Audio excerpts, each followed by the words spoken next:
Cabudwaaq International Airport ayaa waxaa maanta ka duulay wafdi uu hogaaminayo ugaaska beesha Sadabari ugaas Axmed Barre Taakoy. wafdigan ayaa waxay u ambabaxeen dhankaas iyo magaalada Muqdisho oo ay uga qayb galayaan shirka odayaasha dhaqanka Soomaaliyeed oo socda kaasoo ay ku ansixinayaan dastuurka qabyo qoraalka. waxaana safarkan ugaaska ku weheliyay odayaal dhaqameedyo qurbajoog iyo xildhibaan Cabdirashiid Sheekh Saciid.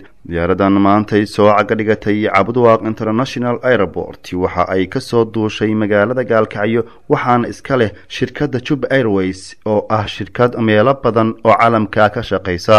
ka hor intii aysan diyaaraddu u ambabixin magaalada Muqdisho oo ay ku wajahnayd ayaan waxaa inoo suurto gashay in aanu waraysi la yeelano ugaas Axmed Barre Taakoy oo isagu horkacayay wafdigani.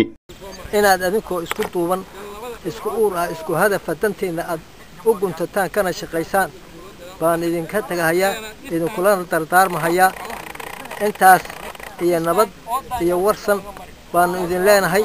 waana dhoofaynaa diyaaradii baan raacnay raalli ahaada annagana noo soo duceeya.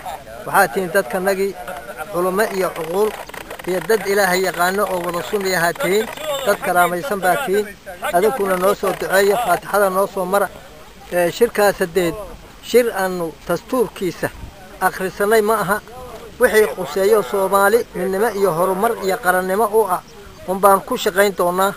wixii haddii la kuudnahay annaga wax noo dhimahayana waa ka digtoonaanaynaa insha Allah. soo caga dhigashada diyaaradda Juba Airways ee Cabudwaaq International Airport ayaa waxa ay ka dambeysay kadib juhdi iyo dadaal fara badan oo ay bilihii ugu dambeeyay shacabka reer Cabudwaaq ay ugu hawlanayeen dhismaha garoon diyaaradeed oo caalami ah oo ay yeelato magaaladani. garoonkan ayaa dhererkiisu waxa uu yahay 2000 mitir halka balciisuna uu yahay 100 mitir. garoonkan ayaa noqonaya markii uu soo idlaado gabi ahaanba garoon diyaaradeed oo caalami ah isla markaasna ay ku degi karaan kana duuli karaan diyaaradaha waaweyn ee qaada xamuulka.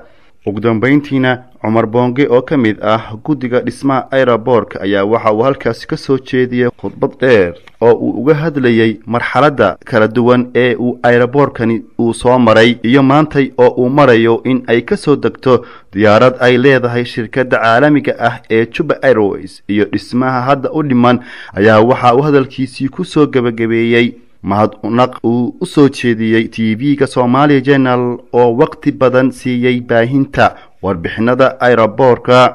waxaan si gaar ah haddana ugu mahadcelinaynaa telefishinka Somali Channel TV ayaan si gaar ah ugu mahadcelinaynaa oo ayagu saacad walba iyo maalin walba iyo habeen walba hawshaas nagala qayb galahayay.